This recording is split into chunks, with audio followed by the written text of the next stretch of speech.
Assalamualaikum warahmatullahi wabarakatuh. Halo anak-anak kelas 3, berjumpa dengan Ibu Caca. Nah anak-anak, Ibu Caca mau tahu nih, bagaimana kabar kalian? Apakah sehat? Alhamdulillah, luar biasa. Allahu Akbar, tetap semangat. Yes. Nah alhamdulillah ya anak-anak, kalau semuanya dalam keadaan sehat walafiat. Semoga kita semua tetap diberikan kesehatan, apalagi di tengah pandemi seperti ini. Amin. Anak-anak, sebelum kita memulai pembelajaran, alangkah lebih baiknya apabila kita berdoa terlebih dahulu agar ilmu yang kita dapat mendapatkan keberkahan bagi kita semua. Berdoa menurut kepercayaannya masing-masing dimulai. Berdoa selesai. Nah anak-anak, apakah kalian ada yang tahu hari ini kita akan membahas apa? Ya, jadi anak-anak, pada hari ini kita memasuki materi pada tema 7, subtema 3 tentang perkembangan teknologi komunikasi. Anak-anak, manusia adalah makhluk sosial. Artinya, setiap orang memerlukan orang lain. Satu orang berhubungan dengan orang lain. Manusia melakukan komunikasi ketika bersama-sama. Nah, anak-anak, ketika berkomunikasi kita dapat menyampaikan apa yang kita inginkan. Dan dengan berkomunikasi kita dapat menyampaikan apa yang kita pikirkan.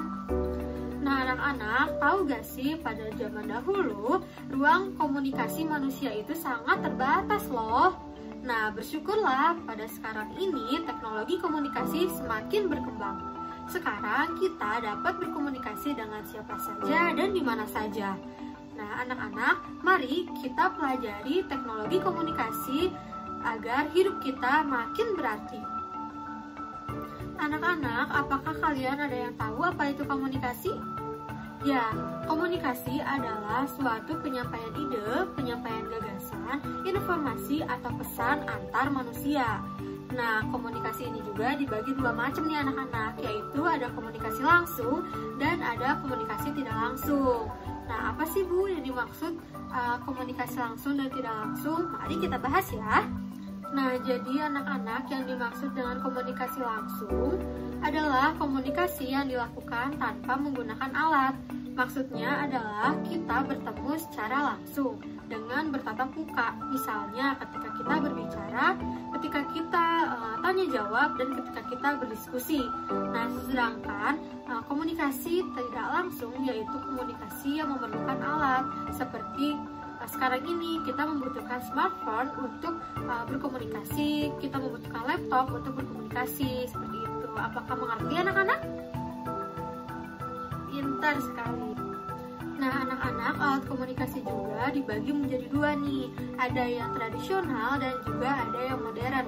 Nah ibu mau tanya nih, siapa yang bisa menyebutkan apa saja contoh dari alat komunikasi tradisional dan alat komunikasi modern? Nah, maka dari itu, mari kita cari tahu bersama-sama. Nah, anak-anak, mari kita mulai dari alat komunikasi tradisional terlebih dahulu. Nah, yang pertama yaitu ada asap. Hah? Asap?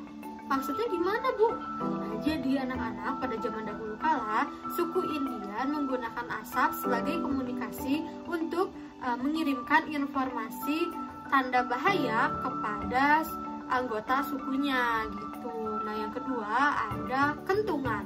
Nah ibu mau tanya nih, siapa nih kalian ya kalau misalnya main ke rumah nenek, ke rumah kakek, di depan rumahnya itu suka ada gambar ini. Nah jadi anak-anak, itu adalah gambar kentungan. Nah kentungan ini bahkan bisa digunakan hingga sekarang ini gitu. Fungsinya juga sama seperti asap, yaitu untuk mengirimkan informasi tanda bahaya kepada warganya gitu. Nah lalu yang ketiga ada lonceng. Nah lonceng ini juga sama seperti asap dan juga kentungan, yaitu berfungsi untuk mengirimkan informasi tanda bahaya. Nah dan yang terakhir yaitu ada daun lontar. Nah daun lontar ini digunakan pada zaman dahulu untuk mengirimkan pesan secara tertulis sebelum adanya kertas. Seperti itu anak-anak, apakah paham? Nah, anak-anak, sekarang kita memasuki alat komunikasi yang modern. Nah, Ibu mau tahu nih, siapa yang tahu apa gambar yang ada di sini? Nah, pasti udah gak asing lagi dan kalian sering lihat ya. Ini adalah surat kabar. Nah, ini tuh diadakan pada saat mesin cetak berhasil digunakan. Fungsinya dari koran ini adalah untuk mengirimkan informasi, pesan atau berita secara tertulis. Nah, anak-anak, setelah surat kabar atau koran yang tadi, alat komunikasi semakin berkembang lagi nih. Nah, ada apa aja? Mari kita bahas. Yang pertama ada radio, yaitu alat komunikasi yang dilakukan untuk menyampaikan informasi dengan suara. Nah, lalu yang kedua ada telepon. Nah, Ibu mau tanya nih, siapakah yang tahu siapa pencetus yang pertama kali menciptakan telepon? Ya, pintar sekali, Alexander Graham Bell. Nah, jadi anak-anak, zaman dahulu telepon tuh berbeda dengan telepon yang sekarang. Pada zaman dahulu telepon hanya dibatas gitu jaraknya untuk berkomunikasi, berbeda dengan sekarang yang sudah bisa dengan jarak yang sangat jauh. Nah, selanjutnya ada televisi. Nah, televisi ini juga berbeda nih dari yang dulu sampai yang sekarang. Nah, zaman dahulu televisi ini bentuknya itu sangat besar sekali dan juga warnanya hitam dan putih gitu. Berbeda dengan sekarang yang sudah banyak warnanya dan bentuknya juga berbeda-beda ya, bermacam-macam. Ada yang besar, ada yang kecil, dan juga pada tipis gitu ya. Nah, televisi ini tuh menyampaikan informasinya bermacam-macam nih, nggak cuma suara aja atau nggak cuma tulisan aja, tapi bisa suara, berupa gambar, dan juga berupa video. Wah, keren banget kan anak-anak?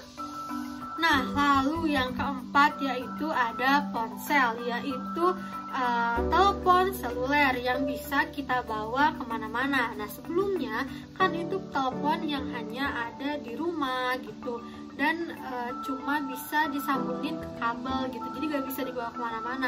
Nah, selanjutnya ada ponsel yang bisa kita genggam, yang bisa kita bawa kemana-mana. Nah, ini juga berbeda dari yang dulu dan yang sekarang. Yang dulu tuh gak seluas sekarang gitu, jadi tidak ada internetnya gitu ya. Nah, setelah ponsel lalu muncullah smartphone yang dimana ini tuh kita udah bisa internetan, dan apa yang kita pakai sekarang ini nih anak-anak. Nah, kita bisa menjelajahi yang kita inginkan. Kita bisa tahu tentang bagaimana sih di luar ini, di luar negara kita bisa bebas berkomunikasi dengan orang di luar negeri, dan kita bisa melihat dan mengakses ke seluruh dunia. Wah, keren sekali bukan? Nah, selanjutnya baru juga ada komputer dan ada laptop. Ini juga sama dengan ponsel dan juga smartphone, di mana kita juga bisa mengakses, mengirim pesan, mengirim video, mengirim gambar, mengirim suara. Keren kan anak-anak? Nah, anak-anak, Ibu sekarang mau tanya nih, siapa yang pernah menggunakan aplikasi yang ada di sini? Siapa? Ibu tebak pasti kalian semua pernah dan bahkan sering ya menggunakan aplikasi ini. Jadi dengan aplikasi ini kita dapat melakukan percakapan, kita dapat melakukan komunikasi mau secara tertulis, pesan suara, gambar, atau video dengan orang lain dengan jarak yang jauh juga nih gitu. Nah, kita juga bisa melakukan ini, mengaksesnya ke penjuru dunia nih. Kalau misalnya anak-anak punya saudara, misalnya dia tuh bukan di negara Indonesia, dia tuh di negara Amerika, kalian bisa berkomunikasinya menggunakan aplikasi ini di smartphone kalian. Keren banget kan? Nah, jadi anak-anak, dalam kita memainkan sebuah aplikasi di smartphone ini ada aturan khususnya ya, yaitu kamu harus berusia 13 tahun ke atas. Jika penggunanya belum 13 tahun ke atas seperti anak-anak, seperti kalian, berkeluargaan, maka dalam menggunakan aplikasi harus didampingi dengan ayah dan bunda ya. Oke? Sebelum adanya ponsel dan smartphone, bagaimana ya caranya orang-orang berkomunikasi? Ini sudah sempat kita singgung sebelumnya. Nah, jadi setelah munculnya kertas, manusia mulai mengirim pesan secara tertulis menggunakan surat. Nah, pada zaman dahulu, surat ini dikirimkan melalui burung merpati yang disebut dengan merpati pos. Nah, tetapi pada zaman dahulu, merpati pos ini hanya bisa dilakukan dengan jarak yang ditentukan gitu. Jadi tidak bisa dengan jarak yang sangat jauh. Nah, seiring dengan perkembangan zaman, maka cara mengirimkan surat pun berubah nih anak-anak. Nah, anak-anak pada zaman dahulu, orang-orang menulis surat. Nah, setelah menulis surat, mereka memasukkannya ke dalam amplop. Setelah mereka memasukkannya ke dalam amplop, mereka membawa ke kotak pos atau surat. Nah, setelah itu ada tukang pos untuk yang siap mengantarkan suratnya ke alamat yang dituju. Nah, anak-anak, alhamdulillah ya, sekarang kita sudah mengetahui apa itu komunikasi dan sudah bisa menyebutkan apa saja contoh-contoh alat komunikasi tradisional dan modern, dan juga kita sudah tahu perkembangan komunikasi dari zaman dahulu hingga sekarang ini yang sudah modern. Nah, anak-anak, alhamdulillah pematerian pada hari ini sudah selesai. Karena sudah selesai, Bu Caca pamit undur diri nih. Jangan lupa tugasnya dikerjakan ya. Sampai berjumpa di pelajaran selanjutnya. Wassalamualaikum warahmatullahi wabarakatuh.